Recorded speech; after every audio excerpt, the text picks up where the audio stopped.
എന്നും എനിക്ക് സങ്കടമേ ഉള്ളൂ. ഒരുപാട് കഷ്ടപ്പെട്ട് ചുമടൊക്കെ ചുമന്ന് ഞാൻ ആകെ കഷ്ടപ്പെട്ടാണ് ഈ മക്കളെ വളർത്തുന്നത്. 10 രൂപ കാശ് ഈ കുട്ടികളെ പഠിപ്പിക്കാൻ പോലും തന്നിട്ടില്ല. 13 ഇദ്ദേഹം എന്താ പറഞ്ഞ് വന്നതും പോയതും ഒക്കെ ഇരിക്കട്ടെ, ഇനി നമുക്ക് നല്ലപോലെ താമസിക്കണം, കുട്ടികളെ നോക്കണമെന്ന് പറഞ്ഞുകൊണ്ട് എന്നോട് പറഞ്ഞ സമയത്ത് ഞാൻ അംഗീകരിച്ച്, എൻ്റെ കുട്ടികളെ നോക്കി ഞാൻ അംഗീകരിച്ച്. അപ്പോൾ ഈ ഇദ്ദേഹം സംസാരിക്കുന്ന കേട്ടപ്പോൾ ഈ ചേട്ടത്തി റൂമിൽ കിടന്നുകൊണ്ട് ഭയങ്കര വിളിയായിരുന്നു. തിരിഞ്ഞ് നോക്കിയതേ ഇല്ലായിരുന്നു. അങ്ങനെ ഇയാളെ നാത്തൂൻ്റെ ഭർത്താവ് പറഞ്ഞ് എന്നാൽ ഇങ്ങനെ അങ്ങ് വിട്ടാക്കൂലെന്ന് പറഞ്ഞിട്ട് അവർ വിളിച്ചു പറഞ്ഞ് എത്രയും പെട്ടെന്ന് നീ ഇവിടെ വരണം, ഇവിടെ എന്തെങ്കിലും സംഭവിക്കുമെന്ന് പറഞ്ഞ് വിളിച്ചപ്പോൾ ഇനി ഇവിടെ വന്നും കൊണ്ട് എന്നെ എടുത്തിട്ട് അടിച്ച് ശരിയാക്കി, നിന്നെ കാരണം എനിക്ക് ജീവിക്കാൻ ആക്കൂലെന്ന് പറഞ്ഞുകൊണ്ട്. ഇതിനിടയ്ക്ക് പൈസ അയക്കുന്നുണ്ട്. അപ്പോൾ അച്ഛൻ സ്ഥിരമായിട്ട് കത്തെഴുതും, ഇവിടെ എഴുതണം. ഇങ്ങനെ ഒരു ദിവസം ഇവിടെ കത്തെഴുതിയപ്പോഴത്തേക്ക് ഒരു കത്തിലെഴുതി എൻ്റെ ഇടപാട് തീർത്തിരുന്നു. അവിടെ ഞാൻ അപ്പോഴേ ഇതൊരു എൻ്റെ കൂടെ താമസിച്ച ഒരു മലയാളി, എൻ്റെ അടുത്തൊരു ബന്ധുവാണ്. സത്യമേ ഞാൻ പറയൂ, എന്നെക്കൊണ്ട് എനിക്കിത് ഈ വിഷയം അങ്ങോട്ട് കടന്നു പോകാൻ എനിക്ക് താല്പര്യമില്ലാതെ എന്നാലും അറിയാനുള്ള മനസ്സ് നിങ്ങൾക്ക്, ഞാൻ ഇതുവരെയും പുറത്ത് പറയാത്ത കാര്യങ്ങൾ ഒരുപാട് ഇനിയുണ്ട് എൻ്റെ മനസ്സിന് ഇവിടെ. ഞാൻ ഉടനെ എൻ്റെ ഒരു നാട്ടിലുള്ളൊരു പാർട്ടി ആ റൂമിലുണ്ടായിരുന്നു. ഞാൻ അവനെ ഈ കത്തെടുത്ത് കാണിച്ച്. അപ്പോൾ അവൻ എൻ്റെ പറഞ്ഞ് നീ ചെയ്യാനുള്ളത് അവൾ അച്ഛറിഞ്ഞ് കാണില്ല, നീ ഇതിനെ അവളെ അച്ഛനെ കത്തിൽ കൂടെ വെച്ച് അയക്കാൻ പറഞ്ഞു. അപ്പോൾ എനിക്ക് അവൻ തന്നെ ബുദ്ധി പറഞ്ഞു, നീ എൻ്റെ ഫോട്ടോസ്റ്റാറ്റ് എടുത്ത് വയ്ക്കണമെന്ന്. ഞാൻ ഒരു പാകിസ്ഥാനിയുടെ സ്റ്റുഡിയോയിൽ കൊണ്ടുപോയി ഒരു ഫോട്ടോസ്റ്റാറ്റ് എടുത്തിട്ട് അവളെ അച്ഛന് കത്തെഴുതിയിട്ട് ആ കത്തിൽ അതിനകത്ത് ഈ കത്തിനകത്തൂടെ എവിടെ എഴുതിയ കത്ത് ഞാൻ വെച്ചയച്ചു കൊടുത്തു. എന്നിട്ട് കുറച്ച് ദിവസം കഴിഞ്ഞപ്പോൾ എനിക്കിങ്ങനെ തെറ്റുപറ്റിയെന്ന് പറഞ്ഞ് വീണ്ടും കത്തെഴുതി ഞാനതും കളഞ്ഞ്. ചുരുക്കം പറഞ്ഞ ഈ 98-നകത്ത് ഇതിനിടയ്ക്ക് ഞാൻ വസ്തു വാങ്ങാനെടുത്ത്, ഇത് വിറ്റപ്പോൾ ഞാൻ ഇച്ചിരി വസ്തു വാങ്ങാനെടുത്ത് പൈസ അയച്ചു കൊടുത്ത്. എനിക്ക് കത്തെഴുതി വസ്തു വാങ്ങി, അതിൽ ഇനി കുറച്ച് കട കൂടെ ഉള്ളത്. അപ്പോൾ എൻ്റെ കൂടെ എൻ്റെ വീടിൻ്റെ അടുത്തുള്ളതാണ് സൂപ്പർ മാർക്കറ്റ് വേണു എന്നാണ് പേര്. ആ ബാങ്കിൽ ഇവിടെ മാറിയിട്ടുണ്ട്, പോത്തങ്കോട് സ്റ്റേറ്റ് ബാങ്കിൽ മാറിയ രേഖ ഇപ്പോഴും ഉണ്ടത്. ഞാൻ കള്ളം പറയുകയാണെങ്കിൽ അവിടെ പരിശോധിക്കാമെന്നുള്ളൂ. ഈ വേണുവിൻ്റെ നിന്ന് ഞാൻ ചാടി നിന്നുകൊണ്ട് ഇവൻ്റെ നിന്ന് ഇത്തിരി ചെക്ക് മേടിച്ച്, ഒരു ചെക്ക് ലീഫ് 10,000 രൂപയ്ക്ക്. അങ്ങനെ ഈ ചെക്ക് ഞാൻ അയച്ചു കൊടുത്ത് ഇവൻ നാട്ടിൽ ലീവിന് വരികയാണ്. എനിക്ക് വരാൻ പറ്റില്ല, ഞാൻ ചാടിയിരിക്കണം, എനിക്ക് പാസ്പോർട്ടില്ല, പത്താക്കയില്ല, ഒന്നുമില്ല. ചുരുക്കം പറഞ്ഞാൽ ഞാൻ കേരളക്കാരനാണെന്നുള്ള ഒരു തെളിവ് പോലും ഇല്ല. അങ്ങനെയായിരുന്നു ഇവൻ പറഞ്ഞപ്പോൾ ഞാൻ പറഞ്ഞു, ഈ കാര്യം പൊക്കോ, ഞാൻ പൈസ അയച്ചു തരാം എന്ന് പറഞ്ഞ് എൻ്റെ മക്കൾക്ക് 2 പേർക്കും 2 വാച്ച് തുണികളും കൊടുത്തു വിട്ട് അവൻ അവിടെ വീട്ടിൽ എൻ്റെ കുടുംബ വീട്ടിലാണ്. അന്ന് ഞാൻ കുടുംബ വീട്ടിലാക്കിയിട്ടാണ് പോണത്.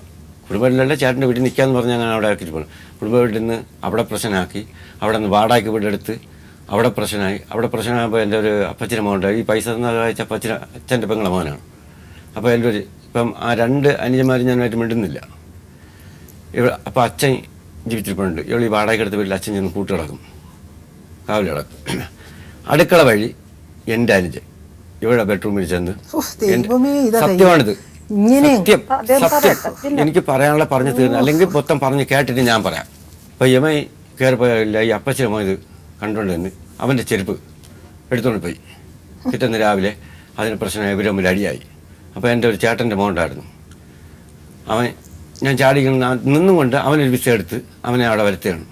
അപ്പോൾ അവൻ്റെ ഞാൻ ചോദിച്ചേട്ടാ ഇങ്ങനെ പ്രശ്നങ്ങളാണല്ലേ. അപ്പോൾ ഇവനാണ് ഈ ചേട്ടൻ്റെ മോൻ ഈ അളിയൻ്റെ സൈക്കിളിനെ അടിച്ച് പൊട്ടിക്കുന്നു. എന്നുവെച്ചാൽ ഇങ്ങനെ നീ ഇങ്ങനെ അവൻ്റെ സൈക്കിൾ അടിച്ചു, അത് ഇങ്ങനെ കൊച്ചിനും മാവച്ചായിട്ട് അടികൂടിയപ്പം ഞാൻ പോയി, ഞാനിവിടെ വിട്ടടിച്ച് സൈക്കിൾ അടിച്ച് പൊട്ടിച്ച സത്യമാണ്. അത് കഴിഞ്ഞ് അവനും 1 വർഷം വരെ എൻ്റെ കൂടെ നിന്ന് ഒരു കമ്പനി, നല്ല കമ്പനിയായിരുന്നു, ഞാൻ പോയി പണിയായിട്ടുള്ള കമ്പനിയായതുകൊണ്ട് ഞാൻ എടുത്തയച്ചാണ്. അത് കഴിഞ്ഞ് ഞാൻ 98 ഔട്ട് പാസ്, ആദ്യമായിട്ട് ഒമാനിൽ ഔട്ട് പാസ് പറഞ്ഞാൽ 98 അപ്പോൾ അന്ന് 100 റിയാൽ അവിടെ അക്കുമയിൽ അടയ്ക്കണം ലേബറിൽ. നമ്മുടെ എംബസിയിൽ, ഇന്ത്യ എംബസി പോയി പേപ്പർ ഫില്ല് ചെയ്ത് 100 റിയാലും കൊണ്ട് കൊടുത്ത് ടിക്കറ്റും കൊടുത്താലേ വരാൻ പറ്റും. എൻ്റെ കയ്യിൽ 5 പൈസയില്ല. അപ്പോൾ എൻ്റെ കൂടെ നിന്ന്, അപ്പോൾ ഞാൻ ഈ ഉള്ളിൽ കിടന്നപ്പോൾ എൻ്റെ വീടിൻ്റെ അടുത്തുള്ള, അതായത് ചേട്ടൻ്റെ വീടിൻ്റെ അടുത്തുള്ള ശ്രീകുമാർ എന്ന് പറയും, ഇപ്പോഴും പുള്ളി അവിടെ ഉണ്ട്. ഈ ഷോയൊക്കെ പുള്ളി കാണുന്നതാണ്. അവർക്കൊക്കെ അറിയാം. ഇതിപ്പോൾ ഞാൻ കള്ളം പറയുകയാണെങ്കിലും ഈ ഷോ കാണുന്നവരും എൻ്റെ കൂടെ ഗൾഫിൽ നിന്നിട്ടുള്ളവരും എന്നെ കണ്ട് ഈ മുഖപരിചയം ഉള്ളവരും ഇതിനെപ്പറ്റി നല്ലൊരു അഭിപ്രായം ഇങ്ങോട്ട് വരുമെന്നുള്ള പ്രതീക്ഷ എനിക്കുമുണ്ട്. അതുകൊണ്ട് ഇയാൾ വന്ന് ഈ ഔട്ട് പാസിന് 100 റിയാൽ തന്ന് ടിക്കറ്റ്, വേറെ പുണ്ണിയിലുള്ളൊരു സുനിയുണ്ട്, അവരും കൂടെ ചേർന്ന് എന്നെ ഇങ്ങനെ നാട്ടിൽ അയക്കുകയാണ്. 98 ഡിസംബറിൽ ആദ്യമായിട്ട് വരികയാണ്. അപ്പം ഞാൻ ഇവിടെ വരുമ്പോഴത്തേക്ക് പോത്തൻകോട് എൻ്റെ സ്ഥലത്ത് വരുമ്പോഴത്തേക്ക് എൻ്റെ ഒരു വകയിലൊരു അപ്പച്ചിയുടെ മോനാണ് ഭാര്യയെ മോളെയും കൂടെ കോലിക്കോട് വെച്ച് വണ്ടി ഇടിക്കണം. ഞാൻ ഈ വെഞ്ഞാറമുട്ടി പോകാനാണ് കോലിക്കോട് വഴി പോണത്. ഞാൻ ഈ വഴിക്ക് വെച്ച് ഇങ്ങനെ കാര്യം അറിഞ്ഞപ്പോഴത്തേക്ക് ഉടനെ നേരെ ഹോസ്പിറ്റലിലേക്ക് വിട്ടു. അവർ രണ്ടുപേരും 14-ാം വാർഡിലും 19-ാം വാർഡിലും അഡ്മിറ്റ് ചെയ്തിട്ട് ഇറങ്ങുമ്പോൾ മണി 1 അപ്പോഴെൻ്റെ കൂടെ എൻ്റെ ഒരു ചേട്ടൻ മരിച്ച ചേട്ടനുണ്ട്, എന്നെ എയർപോർട്ടിൽ കൊണ്ടാക്കിയതവനാണ് സൈക്കിളിൽ. അവനും പാളയപ്പൂന്ന് പറഞ്ഞ് ഒരു അളിയനുമുണ്ട്. ഇവർ കൂടെ താഴെ അതിൽ അവർ രണ്ടുപേരും മരിച്ച്, പക്ഷേ ഡ്രൈവർ താഴെ ഇന്നുമുണ്ട്. ഞാൻ അങ്ങനെ രാത്രി ഇവർ താമസിക്കുന്ന വീട്, വാടകയ്ക്ക് താമസിക്കുന്ന വീട് അത് എലികയും വെച്ച് അവിടെ ചെന്നപ്പോൾ അവിടെ ഇല്ല. അവിടെ ചോദിച്ചപ്പോൾ വിളിച്ചെടുത്ത് ചോദിക്കുകയാണ്. അവരുടെ ചോദിച്ചപ്പോൾ പറഞ്ഞാൽ അക്കരെയാണ് താമസിക്കുന്നത്, മെല്ലിൻ്റെ അടുത്താണെന്ന്. ഈ ഞാൻ കല്യാണം കഴിച്ച പിന്നെ ഓഡിറ്റോറിയത്തിൻ്റെ അടുത്ത് അവിടെ ചെന്ന് അവിടെ ചോദിച്ചാൽ പറഞ്ഞ് ഇവർ അച്ഛൻ കൊടുത്ത പേരെടുത്തിൽ വീട് വെച്ച്, ഞാൻ ഇതൊന്നും അറിയുന്നില്ല, അച്ഛൻ കൊടുത്ത പേരെടുത്തിൽ വീട് വെച്ച്. അപ്പോൾ ഈ പെരേടം വാങ്ങാൻ വിട്ട പൈസ, അയച്ചു കൊടുത്ത പൈസ എൻ്റെ ഒരു കുഞ്ഞുമര മോളെ വസ്തു വിലയാധാരം എഴുതി വാങ്ങി അവിടെ കിടന്ന് കുറേ ആൾ അവിടെ കിടന്നിട്ട് ഇതൊന്നും ഞാൻ അറിയുന്നില്ല, അല്ലെങ്കിൽ എന്നെ അറിയിക്കണം. ഞാൻ ഇങ്ങനെ വസ്തു വാങ്ങിയില്ല, ഞാൻ പൈസ എടുത്ത് വസ്തു വിലയാധാരം എഴുതി വാങ്ങി, അല്ലെങ്കിൽ രാജേന്ദ്രൻ ഇങ്ങനെ പോകാനുള്ള ആവശ്യത്തിന് കൊടുത്തു എന്ന് എന്നെ അറിയിക്കാം. അതൊന്നും അറിയിച്ചില്ല. അത് കഴിഞ്ഞ് ഈ പൈസ അവർ തിരിച്ചു കൊടുത്തപ്പോഴത്തേക്ക് ഈ അച്ഛൻ കൊടുത്ത പെരേടത്തിൽ കുറച്ച് ചുടുകല്ലിറക്കി ഒരു ഓല കെട്ടിടത്തിലാണ് ഞാൻ ചെല്ലുമ്പോൾ താമസിക്കുന്നത്. അപ്പം ഞാൻ ചെന്ന് വിളിച്ചിട്ട് കഥ പറഞ്ഞില്ല, ഞാൻ തിരിച്ചു പോരാൻ. അപ്പോൾ ഈ രണ്ടുപേരും എൻ്റെ കൂടെ ഉണ്ട്, എൻ്റെ അളിയനുമുണ്ട്, ഈ ഡ്രൈവർ 3 പേരുണ്ട്, അളിയനുമുണ്ട്, അണ്ണനുമുണ്ട്, ഡ്രൈവറുമുണ്ട്. ഞാൻ തിരിച്ച് പോരാനായിട്ട് ഈ വണ്ടി കിടന്ന റോഡിൽ വന്നു. അപ്പോൾ ഈ ചോദിച്ച വീട്ടുകാരൻ തന്നെ ചോദിച്ച്, നിങ്ങൾ റസീറെ ഭർത്താവല്ലേ? ഞാൻ ആണ്. ഗൾഫിൽ നിന്ന് വന്നല്ലോ, എന്ത് പിന്നെ പോണ്? ഞാൻ വിളിച്ചിട്ട് കഥ പറഞ്ഞില്ല. അയാൾ വന്ന് വിളിച്ച്, ഈ വീട്ടിൽ വന്ന് വിളിച്ച് കഥ പറഞ്ഞു. അത് പറഞ്ഞ് എൻ്റെ മൂത്തമ്മ, എൻ്റെ ഇളയനറിയില്ല, അവനാണ് പറഞ്ഞ, ഇവിടെ അപ്പോൾ നമ്മളെ അച്ഛൻ വന്നു. ഈ 2 മക്കളെയും ഈ വരാന്തയിൽ പേപ്പർ, ഇവിടെ അച്ഛൻ വായിക്കുന്നു പേപ്പർ, ന്യൂസ് പേപ്പർ ഭാര്യയിൽ വെച്ചിരുന്നു. ഇതിനെടുത്ത് വിരിച്ച് ഞാൻ 2 മക്കളെ കെട്ടിപ്പിടിച്ച് കിടന്നിട്ട് ചെന്ന് ഒരു തൊട്ടി വെള്ളം കോരി പച്ചവെള്ളം കോരി കുടിച്ചുകൊണ്ട് കിടന്നിട്ട് രാവിലെ അടിച്ച് പോയി. കള്ളത്തരം പറയരുത് കേട്ടോ, കള്ളത്തരം പറയാൻ ഒരു മര്യാദയുണ്ട്. ഇതൊന്നും സത്യാവസ്ഥ, ഈ കണ്ണുനീര് കരഞ്ഞു കാണിക്കാൻ കരയില്ല, എനിക്ക് കരയേണ്ട ആവശ്യമില്ല. അത് കഴിഞ്ഞ് എന്റെ കയ്യിൽ നമ്പറില്ലാതെ ഇപ്പൊ ചേരാറേയും സഹോദരിമാരെ എല്ലാരും നമ്പർ എല്ലാരും വിളിക്കും. ഇന്ന് ഇവിടെ വന്ന് പറഞ്ഞേക്കണേ ഞാൻ വേറെ കല്യാണം കഴിച്ചെന്ന്. ഞാൻ വേറെ കല്യാണം കഴിച്ചിട്ടില്ല. ഞാൻ ഇപ്പൊ താമസിക്കുന്നത് എന്റെ നേരെ മൂത്തുള്ള സഹോദരി വീട്ടിലാണ്. ആ സഹോദരി പണ്ട് എന്നെ കെട്ടിക്കൊടുത്ത പിണക്കമായിരുന്നു സാറേ. ഇപ്പൊ ഇവിടെ ഫോൺ ഓൺ ചെയ്യാൻ പറ്റില്ല. ഞാൻ ഈ സഹോദരി വീട്ടിൽ വന്നതിൻ്റെ അന്ന് ഇവിടെ എന്നെ വിളിച്ചിട്ട് എൻ്റെ സഹോദരി ചേർത്ത് ചീത്ത വിളിച്ചത് ഈ ഫോണിലുണ്ട്, ഞാൻ എടുത്തുതരാം. ഞാൻ ഈ ഫോൺ ഓണാക്കി ഈ വിളിച്ച ഡാറ്റ സഹിതം ഇതിൽ കിടപ്പുണ്ട്. സംശയം ഉണ്ടെങ്കിൽ ഇതിന് പുറത്തോട്ട് കൊടുത്ത് ഇതിൽ 16-20 നമ്പർ എന്നാണ് വിളിച്ചതെന്നും അന്ന് വിളിച്ച അസഭ്യം എന്താണെന്നും ഇതിൽ കിടപ്പുണ്ട്. ഇങ്ങനെയാണ് ഓരോന്ന് പറഞ്ഞു. അതും കഴിഞ്ഞ് ഞാൻ 2002 അപ്പം എൻ്റെ പാസ്പോർട്ടൊക്കെ പോയി ഇവിടുത്തെ എംബസിയിൽ വന്ന് അപേക്ഷയൊക്കെ കൊടുത്ത് അവിടുത്തെ ഈ ഔട്ട് പാസിന്റെ കോപ്പി. പാസ്പോർട്ട് പഴയ അറബി രായിലാണല്ലോ ചാടിയപ്പോ പിന്നെ പാസ്പോർട്ട് അവരെ കിട്ടൂല നമുക്ക്. പാസ്പോർട്ട് കള്ള പാസ്പോർട്ട് ഒരുപാട് എടുത്ത് ഞാൻ അവിടെ നിന്നപ്പോ ഒരു പാസ്പോർട്ട് ഞാനില്ലാതെ എടുത്ത്. എനിക്ക് വേണമെങ്കിൽ അതിന് ഇവിടെ ശിക്ഷിക്ക് ചേട്ടനാണ് എടുത്തത്. ഞാൻ അവിടെ ചെന്ന് അദ്ദേഹത്തിന്റെ ചേട്ടനാണ് എടുത്തത്. ആ ചേട്ടൻ 3ാമത്തെ പാസ്പോർട്ടിന് ഞാൻ അവിടെ ചെല്ലുമ്പോഴത്തേക്ക് എനിക്ക് പാസ്പോർട്ട് കിട്ടൂല. നോക്കിയപ്പോൾ ആപ്ലിക്കേഷൻ കംപ്ലീറ്റ് ഒരു ഫയൽ നിറച്ച ആപ്ലിക്കേഷനാണ്. എൻ്റെ അപേക്ഷയും ഇതല്ല. ഞാൻ ഇങ്ങനെ പോകുന്നു, ഡെയിലി മാസത്തിലൊരിക്കൽ പോകുന്നു, അപേക്ഷ എഴുതി കൊടുക്കും. ഇങ്ങനെ അവിടുത്തെ ട്രാവൽ ഏജൻസി ഉണ്ട് അവിടെ. അയാൾ തന്നെ പറഞ്ഞ് പാവം ഇങ്ങനെ എങ്ങനെയെങ്കിലും ഒന്നുകൂടി കയറിപ്പോയാൽ മതി. അങ്ങനെ ഞാൻ ഇരുന്നപ്പോൾ ഇവർ ഒരു ആപ്ലിക്കേഷൻ നേരെ ഡൽഹിക്ക് അയച്ചിരുന്നു. അയക്കാൻ പറഞ്ഞ് അയച്ചപ്പം പറയണം 10,000 രൂപ ഞാൻ അവിടെ അടയ്ക്കണം പണിഷ്മെൻറ്റ്. അതായത് ഈ 2ാമത്തെ പാസ്പോർട്ട് എടുത്തിരിക്കുന്നത് ഞാൻ എൻ്റെ ചേട്ടനായിരിക്കാം, അവളായിരിക്കാം, ആരായിരിക്കാം എടുത്തിരിക്കുന്നത്. ഞാൻ സ്ഥലത്തില്ല. എനിക്ക് വേണമെങ്കിൽ ആരായാലും എനിക്ക് ശിക്ഷ വാങ്ങി കൊടുക്കാൻ കഴിയും. ആ പാസ്പോർട്ട് എൻ്റെ വീട്ടിൽ ഇരുന്ന് ആ പാസ്പോർട്ടിന് എൻ്റെ മക്കളെ കൊണ്ട് രഹസ്യമായിട്ട് ഈ 14 ദിവസം പോയി നിന്ന സമയത്ത് വീട്ടിൽ രഹസ്യമായിട്ട് വന്ന് താക്കോല് മാറ്റിക്കൊണ്ട് വന്ന് ആ പാസ്പോർട്ടിൻ്റെ ഫസ്റ്റ് ഫോട്ടോ എടുത്ത് മാറ്റിക്കളഞ്ഞ് ഞാൻ പെറ്റീഷൻ കൊടുത്ത് കളയൊന്നും ഇല്ല സാറേ, അത് തെറ്റ്. ഞാൻ ഈ പാസ്പോർട്ട് കണ്ടിട്ടില്ല. കുട്ടികളെ കൊണ്ട് ചെയ്യിച്ച് പാസ്പോർട്ട് കുഞ്ഞല്ല മക്കളെ ഞാൻ കൊണ്ടുവരും. ഞാൻ ഇവിടെ ഇന്നിപ്പോ ഞാൻ അറിഞ്ഞില്ലായിരുന്നു മക്കളെ വേണമെന്നുള്ള. മക്കളെ 26 വയസ്സും 25 വയസ്സുമായ മക്കളെ ഞാൻ ഇവിടെ കൊണ്ടുവരും. ഞാൻ എന്നിട്ട് ഇതിന് ഈ പാസ്പോർട്ടിന് 10,000 രൂപ ഇവിടെ അപ്പോൾ ഡൽഹിയിൽ ഗ്യാസ് പറയാൻ ചെല്ലണമെന്നാണ് വന്നേക്കുന്നത്. ഞാൻ ഇവിടെ ചെന്ന് അവിടെ നിന്ന് തിരക്കിയപ്പോൾ എൻ്റെ പാസ്പോർട്ടിൽ അല്ല റേഷൻ കാർഡിൽ എൻ്റെ പേര് വിജയൻ എന്നാണ്, സർട്ടിഫിക്കറ്റിൽ വിജയചന്ദ്രൻ. പിന്നെ സപ്ലൈ ഓഫീസിൽ കൊണ്ട് കൊടുത്ത് ഈ 3 പേര് ഇപ്പോഴും റേഷൻ കാർഡുണ്ട്. പേര് വെട്ടി മാറ്റി പേര് തിരുത്തി പിന്നെ ആപ്ലിക്കേഷൻ ഈ ട്രാവൽസ് വന്ന് ഞാൻ അവിടെ നിന്ന് ഒരു ആപ്ലിക്കേഷൻ നേരെ ഡൽഹിക്ക് അയച്ചപ്പോൾ എനിക്ക് വന്നേക്കൽ ഗ്യാസ് പറയാനല്ല ഫൈൻ കെട്ടിക്കോളാം 10,000 രൂപ. ഞാൻ ഇപ്പോഴും ജീവിച്ചിരിപ്പുണ്ട്. എൻ്റെ ഇവിടെ മസ്കറ്റിലുണ്ടായിരുന്നു സുന്ദരൻ എന്ന് പറയും. അവൻ്റെ നിന്ന് 10,000 രൂപ ബ്ലേഡിനെടുത്ത് ഞാൻ കൊണ്ടാണ് അടച്ച് ഇവിടെ നിന്ന് പണി ചെയ്ത് ഞാൻ ബ്ലേഡ് തീർത്ത് ആ പാസ്പോർട്ടും കൊണ്ട് 2002 എന്നെ ഈ കയറ്റിവിട്ട പാർട്ടിക്കാർ എന്നെ തിരിച്ചു കൊണ്ടുപോയിരുന്നു. 3.5 വർഷം ഞാൻ ഒരറിവിലൂടെ നിന്ന്. അപ്പോൾ ഞാൻ ലിപ്റ്റിച്ചിത്തിരി പൈസ ഒപ്പിച്ച് രായും പകലെന്നില്ലാതെ, അതായത് ഈ കമ്പനിയിൽ പണി കഴിഞ്ഞ് അന്ന് അറബികൾ പറഞ്ഞുകൊണ്ട് എല്ലാ ദിവസവും വെള്ളിയാഴ്ചയാണ് ലീവുള്ളത് കമ്പനിയിൽ. അത് അറബികൾ പറഞ്ഞുകൊണ്ട് അന്ന് പണിയാണ്, പകരം ശനിയാഴ്ചയാണ് പണിയുള്ളത് ലീവുള്ളത്. അപ്പം കാട്ടായംകുളത്തുള്ള എൻ്റെ ഒരു അളിയെ കുഞ്ഞുമരമുള്ള ഭർത്താവ് അവിടെ ഒരു പണിയെടുത്ത് കമ്പനി നടത്തുന്നുണ്ട്. ഈ വെള്ളിയാഴ്ച ദിവസം ഞാൻ പണി ചെയ്തിട്ട് ശനിയാഴ്ച ലീവുള്ള ദിവസം ആ സൈറ്റിൽ ചെന്ന് പണി ചെയ്യും. അപ്പം 6 റിയാൽ ശമ്പളം കിട്ടും. ഇവിടെ കമ്പനിയിൽ 4 റിയാലേ ഉള്ളൂ, 90 റിയാൽ ഒരു മാസം. ഈ 6 റിയാലും കൂടെ വാങ്ങിച്ചിട്ട് കുറേശ്ശെ പൈസ അതെല്ലാ വ്യക്തികളും ഇപ്പോൾ ഇവിടെ ഉണ്ട്, പണിക്കോട്ടുണ്ട്. അനീൻ്റെ അക്കൗണ്ടിൽ ഞാൻ അയച്ചിട്ട് എൻ്റെ ജ്യേഷ്ഠൻ്റെ ഭാര്യയുടെ പേരിൽ അയച്ച് അങ്ങനെ ഒരു 50 സെൻറ്റ് വസ്തു വാങ്ങി. അത് സത്യമാണ്. അല്ലാതെ വസ്തു വിൽക്കുകയോ ഞാൻ ഈ പറഞ്ഞ ചുരുക്കം പറഞ്ഞ സാർ ഞാൻ ഒറ്റ ചോദ്യം ചോദിക്കുകയാണ്. ഇപ്പം ഈ സഭയിലെടുത്തു ഞാൻ കെട്ടിയ താലി ഇന്ന് അവളെ കഴുത്തിലുണ്ടോ? എൻ്റെ കുട്ടികൾ ഒരുപാട് ഞാൻ റോഡ് നീളെ ഇങ്ങനെ നാട്ടിൽ ഞാൻ തെണ്ടാത്ത ഒരു കടകളില്ല, തെണ്ടാത്ത ഒരു കട. ഞാൻ ഭിക്ഷ എടുത്ത് എൻ്റെ മക്കളെ വളർത്തി. ഞാൻ കണ്ണീരൊഴിച്ച് ഞാൻ ഒരു കൊച്ചിനെ കയ്യിലും പിടിച്ച് ഒന്നിനെ ഇടുപ്പിലും തട്ടിക്കൊണ്ട് ഞാൻ ഭിക്ഷ എടുത്ത് എൻ്റെ കുട്ടികളെ ഞാൻ ആശുപത്രികളിൽ കൊണ്ടു കടന്നിട്ടുണ്ട്. എൻ്റെ ഈ ഇരന്ന് തിന്നുന്ന കണ്ണ് സത്യത്തിൽ ഞാൻ അത്രമാത്രം കഷ്ടപ്പെട്ട് എനിക്ക് കൂലിപ്പണി ചെയ്യാൻ അതിലൂടെ എൻ്റെ അച്ഛൻ മുറ്റത്തെ വെയിൽ മുഖത്ത് കൊള്ളിക്കാതെ എന്നെ വളർത്തി എന്നെ അത്ര നല്ല രീതിയിൽ നോക്കി. ഞാൻ ഇദ്ദേഹത്തിൻ്റെ വീട്ടിൽ ചെന്നതിന് ശേഷം ഇങ്ങേരെ സഹോദരി, ഇപ്പം ഈ നിൽക്കുന്ന വീട്ടിലെ സഹോദരിയാണ് എന്നെ കൂലിപ്പണി പഠിപ്പിച്ചത്. കൂലിപ്പണി പൈസ അയച്ചു കൊടുക്കാത്തോണ്ടല്ല, എനിക്ക് ചാടി നിന്ന സമയത്ത് എൻ്റെ അനുഭവം ഞാൻ ഇപ്പൊ പറഞ്ഞു കഴിഞ്ഞു. എനിക്ക് കിട്ടുന്നത് എന്താണെന്നും ഞാൻ എങ്ങനെയാണ് അയച്ചതെന്നും അത് ദൈവത്തിനൊരാളിന് മാത്രമേ അറിയാവൂ. ഞാൻ അതില്ലെന്ന് ഞാൻ നിഷേധിക്കുന്നില്ല. പക്ഷെ ഈ താലി എവിടെയാണ്? ഈ താലി ഞാൻ ഇവിടെ ഇട്ടുകൊണ്ട് എന്റെ കൊച്ചുങ്ങളെ പട്ടിണി ഇടാനാ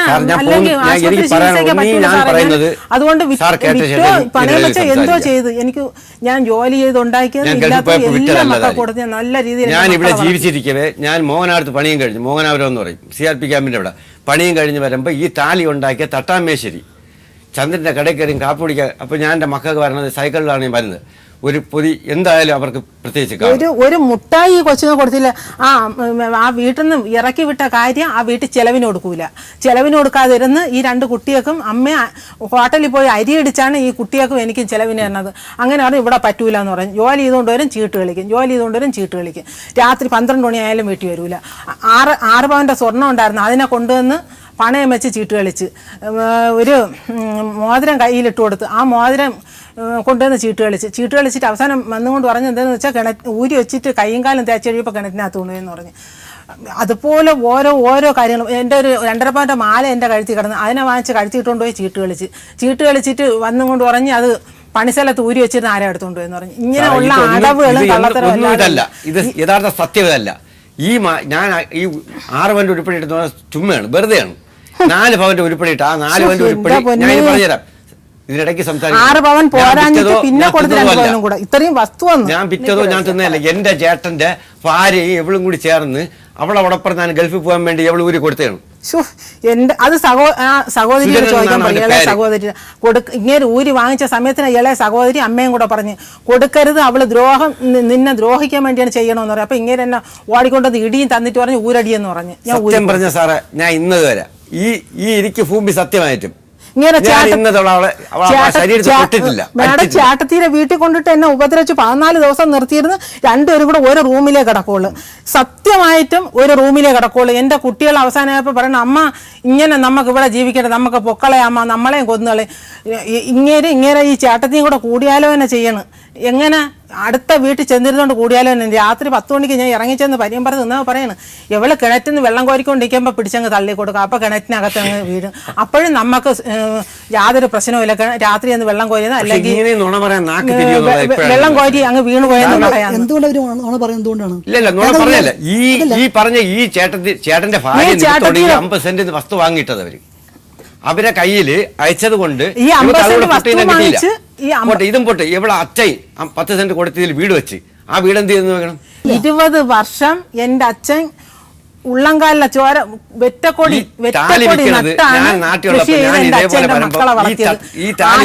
തട്ടാമേശ്ശേരി തന്നെ താലിരാര്യം പറഞ്ഞ് അടയ്ക്കണത് 1 ഗ്രാമിന്റെ ഒരു താലി മേഡം 1 ഗ്രാമിന്റെ അന്ന് 100 രൂപ പോലും കിട്ടൂല. ഞാൻ ചെമ്പുകുടങ്ങൾ സ്റ്റീൽ പാത്രങ്ങൾ ഇതൊക്കെ വിറ്റ് ഞാൻ എന്റെ കുട്ടികളെ അന്വേഷിച്ച് കാര്യം ഒരു അസുഖം വന്ന് എന്റെ കുട്ടികൾക്ക് ഒരു കാലവും തീരാത്ത വിശ്വാസമില്ല. കാര്യം ഗൾഫിൽ നിന്ന് അയച്ച പൈസ അല്ല ഇവരെന്തുകൊണ്ട് താങ്കളെ കുറ്റപ്പെടുന്നത് എന്തുകൊണ്ടാ എനിക്കറിയില്ല. അറിയണ്ടേ ഭർത്താവല്ലേ അറിയണം. സിം ഇരിപ്പുണ്ട് അങ്ങനെ ചേഴാറിയ ഫോൺ ഉണ്ടെങ്കിൽ ഇട്ട് വിളിച്ചാൽ സർവത്ര കാര്യവും ഇവർക്ക് മക്കളും പറഞ്ഞു തരും. മറ്റാരോട് ബന്ധമുണ്ടെന്നാണോ നിങ്ങൾ പറയുന്നത്? ഉണ്ടായിരുന്നു 2 പേര്, എന്റെ 2 അനിയന്മാര് 2 പേരും ഇപ്പൊ ഒന്നുമില്ല. അതിന് ഉദാഹരണം ഞാൻ പറഞ്ഞുതരാം. എന്റെ എന്റെ പൊന്നെ സ്വന്തം അനിയന്മാരെ ഈ കണക്കിന് ആശയം പറയണം. അവത്തുങ്ങളൊക്കെ ഒരു കെട്ട സോപ്പ് ആ വീട്ടിൽ താമസിക്കുന്ന ഒരു കെട്ട സോപ്പ് അമ്മ പറഞ്ഞ് അമ്മ ഇപ്പൊ പോയെങ്കിലും അവന്റെ മക്കൾക്ക് നേരെ ആഹാരം കൊടുത്തിട്ട് തന്നെ പോയത്. അവന്റെ ഈ കൊണ്ടുവരുന്ന അനിയന്റെ മക്കൾക്ക് ആദ്യം കൊണ്ട് കൊടുക്കാൻ പറയുന്നു. അങ്ങനെയാണ് വീട്ടിൽ നിന്ന് പിണങ്ങി വേറെ വാടകയ്ക്ക് വീടെടുക്കുന്നത്. അപ്പോൾ ഞാൻ ഇവിടെ ഇല്ല. അപ്പോഴാണ് എൻ്റെ അച്ഛൻ ചെന്ന് അവിടെ കൂട്ടുകിടക്കുന്നത്. എൻ്റെ അച്ഛനും എൻ്റെ മക്കളെയോ എൻ്റെ ഭാര്യയോ വേണ്ടെന്നുണ്ടെങ്കിൽ അച്ഛൻ പോയി കിടക്കേണ്ട കാര്യമില്ല. അച്ഛനുള്ളപ്പോ പിന്നെ വേറെ ഒന്നും വരില്ലല്ലോ വീട്ടില്. ചുമ്മാ സാറേ ബാക്കിൽ അടുക്കള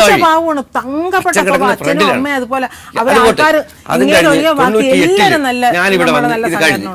ഞാൻ പിറ്റേന്ന് രാവിലെ പറയണ മക്കളെ അച്ഛൻ പോയിട്ട് വെള്ളിയാഴ്ച വേറെ മക്കളെ കൊണ്ടുപോകാം. ഈ 2 മക്കളെയും ഞാൻ കൊണ്ടുപോകായിരുന്നു. വെള്ളിയാഴ്ച വൈകുന്നേരം വന്ന് കൂട്ടിക്കൊണ്ടുപോകും. തിങ്കളാഴ്ച രാവിലെ അതേപോലെ വീട്ടിൽ കൊണ്ടുവന്ന് ആക്കുമായിരുന്നു. അങ്ങനെയായിരുന്നു ഞാൻ പോയ സമയത്ത് അച്ഛൻ അവിടെ ചെന്നു. അവിടെ ചെന്നപ്പോഴത്തേക്ക് അച്ഛൻ ചെന്ന് രാത്രിയാണ് അച്ഛൻ ചെല്ലണം. അച്ഛൻ ചെന്നപ്പോഴത്തേക്ക് പറഞ്ഞു തന്ന് ആരാണെന്ന് എനിക്കറിയില്ല. ഒരാണിൻ്റെ ശബ്ദം. അച്ഛൻ എന്നെ പറഞ്ഞില്ല. ഇയാൾ ഇനി ഇവിടെ വന്നാൽ ഇയാളെ തല്ലിക്കൊല്ലുമെന്ന്. പിന്നെ അച്ഛൻ മക്കളെ കാണാൻ പോയിട്ട് കഷ്ടം. ദൈവമേ, മരിക്കുന്നത് വരെ എന്നെ എന്റെ കുട്ടികളെന്ന് വെച്ചാൽ ജീവനെ കളയും. പിറക്കി ആക്രി പിറക്കി വിറ്റ് എന്റെ കുട്ടിയൊക്കെ കൊണ്ടുവന്ന് മുട്ടായി കൊടുക്കും. എന്റെ മോനാ ഒന്നും കൊടുക്കില്ലെന്ന് പറഞ്ഞു. ആക്രി പിറക്കിയാണ് കൊണ്ടുവന്ന് വിറ്റ് എന്റെ കുട്ടികളെ രാത്രി 12 മണിക്ക് കാണാൻ കയറി വരണം. മരിക്കുന്നവരെ ഞങ്ങൾ ആക്രി പിറക്കിയിട്ടില്ല. ഒരു മുട്ടായി തോണ്ട് പാർഷ്യലെന്ന് പറഞ്ഞുകൊണ്ട് ഈ മനുഷ്യൻ കൊടുത്തിട്ട് അവസാനം കണ്ണീരൊഴിച്ചിട്ടുണ്ട്. ഉണ്ടാക്കിയ തന്തേന് കൊടുക്കാതെ 3 ആത്മഹത്യ ചെയ്തു. എന്റെ ചേട്ടന്മാർ 3 ഒരെണ്ണം എന്താണ് കാര്യം എന്നറിയില്ല. ഈ പറഞ്ഞ ചേട്ടൻ വസ്തു വാങ്ങിയിട്ടെന്ന് പറഞ്ഞ ജ്യേഷ്ഠന്റെ കാര്യമാണ് ഞാൻ പറയാം. അതിപ്പം 28 വർഷം കൊണ്ട് ആ ചേട്ടൻ മരിച്ച ശേഷമാണല്ലോ ഞാൻ പോകുന്നത്. അപ്പോഴാണ് അവർ ഈ ഉള്ള പൈസ കൈ കിട്ടിയ പൈസ 50 സെന്റ് വസ്തു വാങ്ങിച്ചത്. സാർ ആദ്യമായിട്ടുണ്ടായ പ്രശ്നം എന്താണെന്ന് വെച്ചാൽ ഇങ്ങനെ ആദ്യമായിട്ട് പോയി 5 കത്ത് ചെറിയെങ്കിലുള്ള ഒരാളിന്റെ കയ്യിൽ കൊടുത്തു വിടണം. മാഡം സത്യമായ കാര്യമാണ്. 5 കത്ത് കൊടുത്തു വിടണം. അത് 5 പേർ കൂടി. അതിൽ ഈ ചേട്ടത്തിക്കുള്ള ഒരു കത്തും ഉണ്ടായിരുന്നു. അപ്പൊ ഈ ചേട്ടത്തിക്കുള്ള കത്ത് അവിടെ വെച്ചേക്കണം, കൊടുക്കണം. ചേട്ടത്തിക്കുള്ള കത്തുണ്ടായിരുന്നു. അപ്പോൾ ചേട്ടത്തിക്കുള്ള കത്തിൽ അപ്പോൾ എനിക്ക് അല്പസ്വല്പമൊക്കെ വായിക്കാൻ അറിയാം. ഞാൻ 7ാം ക്ലാസ് വരെ പഠിച്ച്. അപ്പോൾ ഈ കത്ത് എനിക്കില്ല. അമ്മയ്ക്ക് മാമന് മാത്രമേ ഉള്ളൂ. മാമന് വായിക്കാൻ അറിഞ്ഞൂടാ. ഞാനാണ് വായിച്ച് കേൾപ്പിക്കുന്നത്. അതിൽ കൂടി എൻ്റെ വിശേഷമുണ്ട്. ഇങ്ങനെ സഹോദരിക്കും വായിക്കാൻ അറിഞ്ഞൂടാ, ഇളയ സഹോദരിക്ക്. അപ്പോൾ അതുകൊണ്ട് ഞാനാണ് ഈ കത്ത് വായിച്ച് കേൾപ്പിച്ചു കൊടുക്കുന്നത്. അതിൽ കൂടി എൻ്റെയും കുട്ടികളെയും വിവരങ്ങൾ അതിലുണ്ട്. അങ്ങനെ ഇരുന്നാണ് ഈ ഇങ്ങനെ ചേട്ടത്തിയുടെ കത്ത് ഞാൻ ഒരു 2 മാസം കഴിഞ്ഞിട്ട് ഇവർ വരാത്തതുകൊണ്ട് ഞാൻ പൊട്ടിച്ച് വായിക്കണം.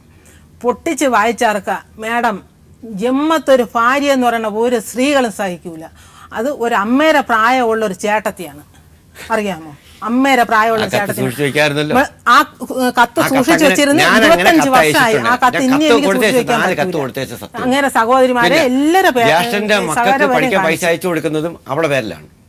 എന്റെ പേരിൽ 1 രൂപ പോലും എനിക്ക് അറിഞ്ഞുകൂടാ. 2 മക്കളും പഠിക്കുന്നു ഇല്ലാന്ന് പറയാൻ അത് വീട്ടിൽ വന്നാൽ എന്റെ കൊച്ചുങ്ങൾക്ക് 1 രൂപ പഠിക്കാനെന്ന് പറഞ്ഞു. മാഡം ഞാൻ ഈ ഭൂമിയിൽ ഇനി കഷ്ടപ്പെടാനൊന്നുമില്ല. ഞാൻ ബാങ്കിൽ കമ്പോസ്റ്റ് സ്റ്റേറ്റ് ബാങ്കില് എന്റെ NRI അക്കൗണ്ട് മാറിയ എന്റെ NRI അക്കൗണ്ട് ഇപ്പോഴും അവിടെ കിടപ്പുണ്ട് നമ്പർ. മേഡം, ആ നമ്പറിൽ പൈസ അത് മാറി മാറിയിട്ടുണ്ട്. റിക്കാർഡ് കൊണ്ടുവരാൻ പറയണം. ഞാൻ എടുത്തു കൊടുക്കാം. റിക്കാർഡ് കൊണ്ടുവരാൻ പറയണം. കൊണ്ട് ഹാജരാക്കാം.